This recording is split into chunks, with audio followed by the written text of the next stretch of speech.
কুত্তার লগে রেস লাগাইছিলি নাকি? তোমার তো খালি আজিরা কথা ঘটনা কি হয়েছে জানো না বড়? কে কি ঘটনা হয়েছে আবার?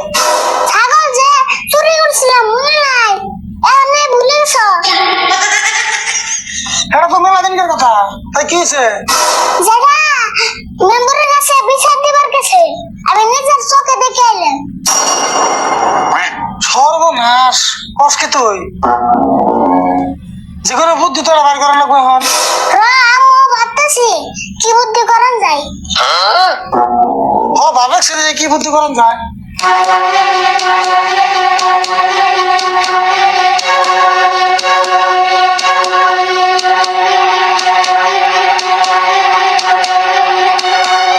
মেম্বার ভাই বেঁচে আছেন না?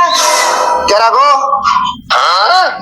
ও জেরুল, তুমি আমার কি মনে করাইলা? এই যে দেখুন না আরিফুল আর রাশিদুল দুই চাচা রাস্তা মিলে আমার ছাগলটার কি অবস্থা করছে। ছাগলের আবার কি অবস্থা করলো? কি অবস্থা করলো মানে দুই চাচা রাস্তা মিলে আমার ছাগলটা রং করে নিজে করবার চাইছে। কি ছাগল রং করছে? শুনছি ভাই যে ঘরে রং করে, ওয়ালে রং করে, ছাগলে যে রং করে তা তো কোনদিন শুনিনি কে। আচ্ছা যাই হোক, তুমি কি খবর চাও কও। এখন আমি দুই চাচা রাস্তার নামে বিচার দিতে চাই। বিচার তাহলে করেন নাকবো? আচ্ছা বিচার নামে তাহলে 5,000 টাকা ফিস দেন নাকবো। শালার মেম্বরি কই কি রে 5,000 টাকা দিবেন কিনা আমার ছাগল বেচা লাগবো। দেখা যাক বিচারে তো জিতুম। আচ্ছা মেম্বার ভাই 5,000 টাকা ফিস হলো বেশি হইলো নাকি? বেশি হবো কে? কেসটা তো ছোট না, ছাগলের রং করা কেস। মেম্বার সাহেব তাহলে না আমার ছাগল বেচে টাকা দেন লাগবো। কখন নিতে আমি আহি। তাহলে বলে কালকে এই বিচারটা উপস্থিত থাকো। ঠিক আছে অবনি।